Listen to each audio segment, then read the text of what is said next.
अल्लाह को हाजिर नाजिर जानकर आप बताएं हमारे नाजरीन को कि इस वाक्य में किस हद तक हकीकत है। मेरा भाई ज्यादती कर रहा है। दुबई जाने के बाद इसने 3 माह बाद आके यहाँ पे निकाह किया। मैं बहुत ज्यादा धमकियां देने लग गया था, बल्कि गालियां देने लग जाता था। फोन करता था कि आपके जो मर्द हैं उनको मरवा डालूंगा, बच्चों को मरवा डालूंगा, आके तुम लोगों को मार डालूंगा। अगर उसने कुछ भी हमारे भाई के साथ किया, पहली जिम्मेदार यही दुआ शाह होगी। मुझे ज़बानी कलामी तलाक की धमकियां जरूर दी हैं, लेकिन हमारा ताल्लुक फ़िक़्ह अहले तशरीह फ़िक़्ह जाफरिया से हमारा ताल्लुक है। हमारी तलाकें इस तरह से नहीं होती। मीडिया पे जो झूठे प्रोपेगेंडे कर रही है, खुद से ही ये वारदातें बनवा कर वो कर रही है, उसको कौन नहीं जानता कि वो कितनी अच्छी एक्टर है। इस चीज बात पे वो यही कहती थी कि मेरे पास अमेरिका की नेशनैलिटी है, इस बात से वो थ्रेट करती थी। तो क्या पाकिस्तानी सिटीजन की कोई वैल्यू नहीं है? हम लोग कहाँ सेफ हैं? वो हर बात पे अमेरिका की नेशनैलिटी को बीच में ले आती है, तो हमें भी तो इंसाफ चाहिए ना। अस्सलाम वालेकुम नाज़रीन, बेटेक न्यूज़ एचडी की तरफ से मैं हूं फातिमा बलोच और आज हम मौजूद हैं अलीना अली के घर पर, जो कि मलिक जवार की बहू और भतीजी भी है। उनके साथ मौजूद है रईसा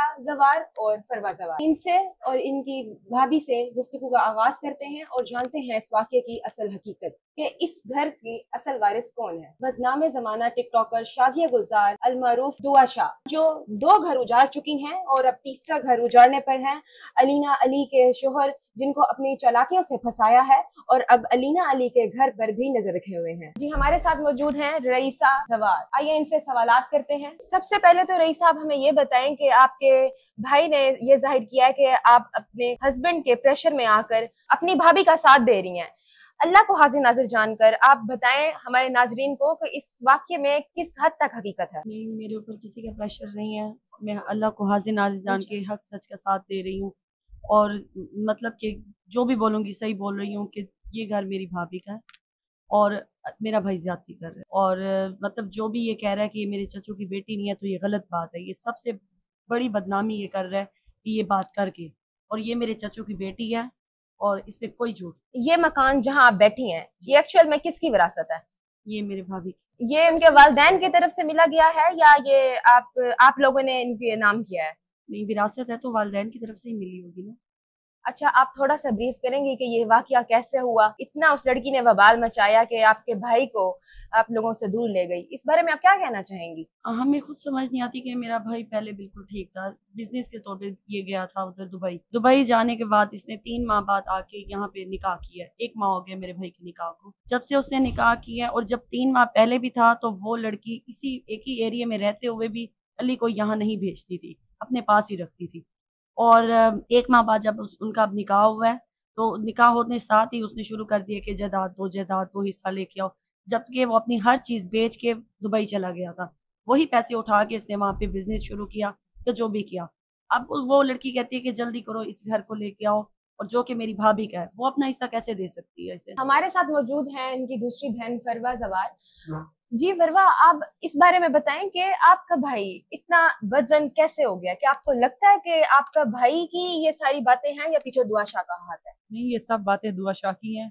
वो पहले ऐसे नहीं था। जब दुआ शाह के साथ अटैच नहीं था तो तब वो ठीक था। जब से इसके साथ अटैच हुआ है तो वो इसी तरह बन गया। ये सब बातें ये दुआ शाह ही करवा रही है उससे, और वो इस तरह बातें कर उसके जाल में आके कर रही है। आपने अपने भाई को समझाने की कोशिश नहीं की कि वो उस चुंगल से निकले, वो उस चालाक लड़की के जिसने, हमने सुना है कि उसने फहाश अड्डा बनाया हुआ है और ब्यूटी पार्लर के नाम पर वो लोगों को झांसे में लेती है। जी, उसे बहुत समझाने की हमने कोशिश की थी, लेकिन वो हमें बहुत ज़्यादा धमकियां देने लग गया था, बल्कि गालियां देने लग जाता था। फ़ोन करता था कि आपके जो मर्द हैं उनको मरवा डालूंगा, बच्चों को मरवा डालूंगा, आके तुम लोगों को मार डालूंगा। मतलब वो बहुत ज़्यादा हमें धमकाने लग गया था कि इस तरह की बातें नहीं करो।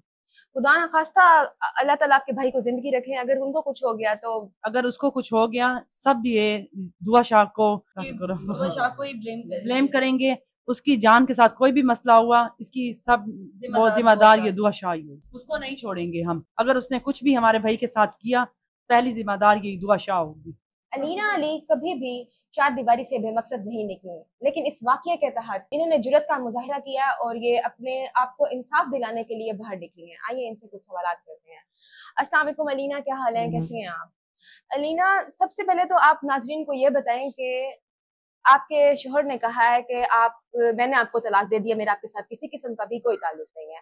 तो आपकी मोहब्बत का ये आलम है कि आप अभी भी अपने नाम के साथ अलीना अली लगाती हैं। तो इस बारे में आप क्या कहना चाहेंगे कि आपके शोहर ने इस तरह क्यों बोला कि मैंने आपको तलाक दे दी और मेरा आपसे कोई ताल्लुक नहीं है? जी, उसने मुझे ज़बानी कलामी तलाक की धमकियाँ ज़रूर दी हैं, लेकिन हमारा ताल्लुक फ़िक़्ह अहले तशरीह, फ़िक़्ह जाफ़रिया से हमारा ताल्लुक है। हमारी तलाक़ें इस तरह से नहीं होती। हमारी तलाक़ों में एक सिक़्हे पढ़े जाते हैं, जिसमें जैसे निकाह के होता है सिस्टम, वैसे ही तलाक दी जाती है। इस तरह से अभी कोई उसने मुझे तलाक नहीं दी और ना ही रिटन उसने मुझे कोई पेपर, कुछ भी कोई एविडेंस मेरे पास तलाक के मौजूद नहीं है। इसलिए मैं इसे तलाक कैसे कंसिडर करूँ? उसने मुझे तलाक दी नहीं है। अच्छा, उनका ये कहना है कि ये जो घर है ये भी उनका है, तो और वो आपके कजन्स को और आपको भी धमका रहे हैं, तो इस बारे में आप क्या कहना चाहेंगी? अल्हम्दुलिल्लाह ये जो घर है ये मेरे बाबा की तरफ से मुझे मिला है, मेरी वरासती प्रॉपर्टी है, इसे वो चैलेंज नहीं कर सकते, ठीक है? और बाकी वो मेरे कज़न्स को, मेरे भाइयों को, जिसमें मुख्तियार, अमार, जाफ़िर, कैसर, शुएब, अरशद भाई, वो इन सकलैन, इन सब को थ्रेट कर रहा है। कैसर भाई को तो वो थ्रेट कर रहा है, हम लोगों को वो धमकियाँ दे रहा है। दुआ शाह आकर इधर भी मुझे थ्रेट कर चुकी है, वो मेरे पर कातलाना हमला कर चुकी है बोतल के वार से, और इस तरह की वो हरकतें कर रहे हैं। बाकी वो मीडिया पे जो झूठे प्रोपेगेंडे कर रही है, खुद से ही ये वारदातें बनवा कर वो कर रही है, उसको कौन नहीं जानता कि वो कितनी अच्छी एक्टर है। इस चीज से तो मीडिया बखूबी वाकिफ होगा, लिहाजा हमें इंसाफ दिया जाए। बजाते खुद मैं भी एक लड़की हूँ, मुझे फख्र है आप पे कि आपने ये सोचा और आपने एक्शन लिया, तो आपको क्या लगता है कि आपको इंसाफ मिलेगा? इंशाल्लाह उम्मीद है मेरी आला हुकाम से, इंशाल्लाह उम्मीद तो है कि मिल जाएगा इंसाफ। आप कल खुली कचहरी में भी गई और आपने प्रेस कॉन्फ्रेंस भी की, क्या कल की इस वाक़े के बाद आपसे किसी ने रब्ता भी किया है कि किसी ने सोचा है कि हम इस वाक़े के बारे में एक्शन लेते हैं? जी, हम लोग आरटीओ ऑफिस गए हैं, तो वहाँ पे हमने एप्लीकेशन जब दी है तो उन लोगों ने हमें यकीन दहानी कराई है कि आप लोगों की दरख्वास्त पर अमल किया जाएगा। देखिए, अब हम लोग इंसाफ की उम्मीद से बैठे हैं कि हमें कुछ अच्छा रिजल्ट मिले। आपने ये भी बताया कि पुलिस ने बगैर सीसीटीवी फुटेज चेक किए बगैर आप पर मुकदमा दर्ज कर दिया है, तो इस बारे में आप क्या कहना चाहेंगी कि पुलिस को पहले पूरी कार्रवाई करनी चाहिए थी? जी बिल्कुल, पुलिस वालों को पहले इन्वेस्टिगेशन करनी चाहिए थी मेरे कजन्स, मेरे भाइयों के खिलाफ झूठे मुकदमात बनाने से पहले, लेकिन उन्होंने नहीं की।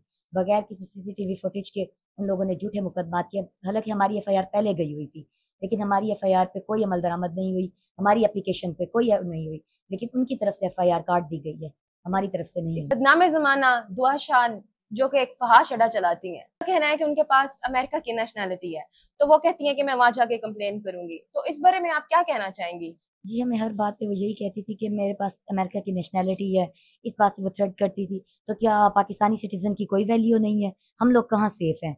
वो हर बात पे अमेरिका की नेशनैलिटी को बीच में ले आती है, तो हमें भी तो इंसाफ चाहिए ना। मेरी बिल्कुल आला हुकाम से ये भी दरख्वास्त है कि उसे इस तरह से के कामों से रोका जाए कि वो बात पे कह रही है कि मैं अमेरिका की नेशनैलिटी रखती हूँ, मैं कुछ भी करवा सकती हूँ। मैं वजीर आला मरीम नवाज शरीफ से ये मुतालबा करती हूँ, मेरी ये गुजारिश है उनसे कि उन्होंने कहा था कि खवातीन मेरी रेड लाइन है, तो मैं एक एज अ वुमन जैसे जिस हाल में ये है, मेरी बहन आज जिस हाल में है, और वो चालाक लड़की जिसने इनके हस्बैंड को फंसाया और अब इनके घर पर, इनकी जायदाद पर भी नजर है, तो मैं मरीम नवाज शरीफ से ये इल्तिजा करती हूँ कि इनको इनका हक दिलाएं और इनको इंसाफ दिलाएं, ताकि इंसाफ के तकाजे पूरे हो सकें और हर इंसान अपने घर में सुकून से रह सके। हमने ये भी सुना है कि इस घर में 50 मुसल्लह अफराद रखे गए हैं, मौजूद हैं इस घर में, तो इस बारे में आप क्या कहना चाहेंगी? इस बात में कितनी हकीकत है? ठीक है, आइए मैं आपको दिखाती हूँ, जितने भी 50 लोग आपको नजर आ जाएंगे। चलिए मैं आपको दिखाती हूँ। जी नाजरीन, जैसा कि आप देख सकते हैं कि ये पहले एक रूम था और अब ये एक दूसरा रूम है जिनमें इनके बच्चे और इनकी बहनें और ये खुद रहती हैं। आइए बाहर का नाजिर आपको दिखाते हैं। ये एक लिविंग रूम है, ये एक ऐसी जगह होती है जहाँ रौनक होती है, लेकिन इस वाक़े के बाद ये लिविंग रूम बिल्कुल ही सन्नाटे का मंजर जाहिर कर रहा है। ये एक और ड्राइंग रूम है।